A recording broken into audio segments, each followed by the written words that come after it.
মুষ্টিবদ্ধ করো, সমাজ থেকে সকল বৈষম্যের কবর রচনা করবার শপথ নাও।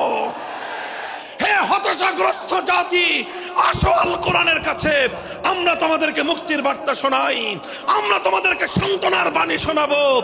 আসো হাতে হাত রাখি, সমস্ত বৈষম্য, জুলুম, স্বৈরতন্ত্রের কবর রচনা করে আল্লাহর কোরআনের সমাজ গড়বার জন্য হাতে হাত রাখি। যদি ইনসাফ কায়েম না করা যায়, ইসলাম অনুসরণ করা যায় না, যদি বেইনসাফের বিরুদ্ধে লড়াই না করতে পারো, মিথ্যে মুসলমানিত্বের দাবি ত্যাগ করো। তুমি যদি ইনসাফের জন্য যুদ্ধ করতে না পারো, তুমি যদি বৈষম্যের বিরুদ্ধে লড়াই করার হিম্মত না রাখো, মুসলমানের মিথ্যা দাবি করা ভণ্ডামি ছাড়া কিছুই নয়। আর সর্বোপরি যদি একটি বৈষম্যহীন